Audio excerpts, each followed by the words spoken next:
banking frauds in history. Imagine you've spent your entire life savings, your retirement funds, and even your child's college tuition on a sure thing investment, only to find out it was all a lie. You're not alone. Thousands of people have been swindled by the most cunning and audacious fraudsters in history.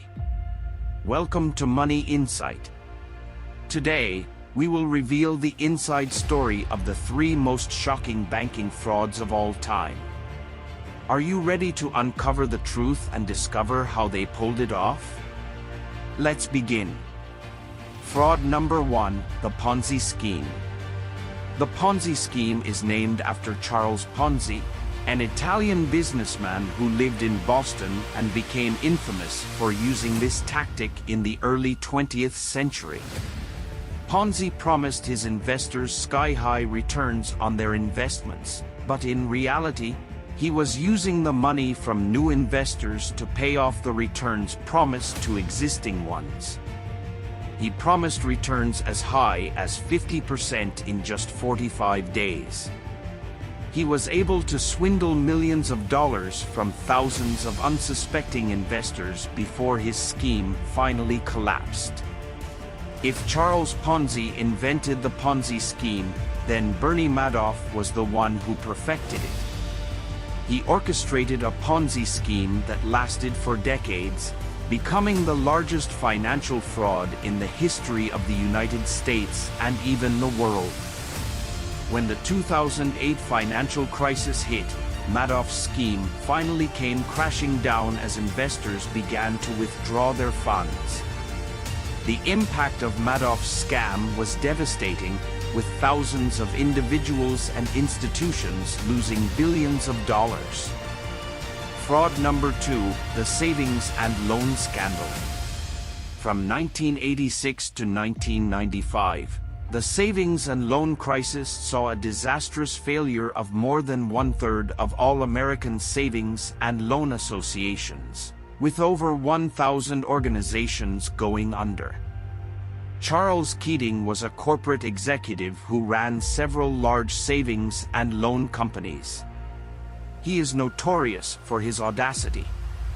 These firms acted like banks without any regulations in place, which led to unwise investments that only sought to benefit their directors personally. Keating and his friends never told their investors that they were investing in something that was worth nothing. Keating was arrested and put in jail because of this. After that, the government made rules about investing so that this would not happen again. But then the financial industry lobbied the government and changed the rules back. It was revealed that 5 senators had been complicit in providing a political shield for Keating and his associates, with John McCain being one of them. Fraud number 3, the Barings Bank fraud. The Barings Bank fraud was a financial scandal that occurred in the 1990s involving Barings Bank, one of the oldest and most prestigious banks in the UK. The fraud was perpetrated by a single trader, Nick Leeson, who was working at Barings' Singapore office. Leeson had been trading in the derivatives market using unauthorized and highly speculative trades. He was able to conceal his losses by creating false accounts and forging documents. As the losses mounted, Leeson attempted to recoup the funds by increasing the risk of his trades.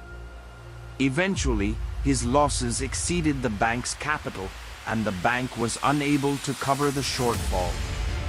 The Barings Bank fraud resulted in the bankruptcy of one of the oldest banks in the UK, which was subsequently sold to the Dutch bank ING. The scandal had a significant impact on the reputation of the bank and the UK financial system, highlighting the need for better risk management and internal controls in financial institutions. Those are the 3 biggest banking frauds in history. Even though these scandals have been uncovered, it's important for us to remember that there are still many financial scams out there. We just need to be more vigilant in order to protect ourselves. So let's stay alert and keep our eyes open for potential scams. Press the like button and share if you enjoyed this video. Subscribe for more videos on money and finance. Have a great day and we'll see you again soon. Bye.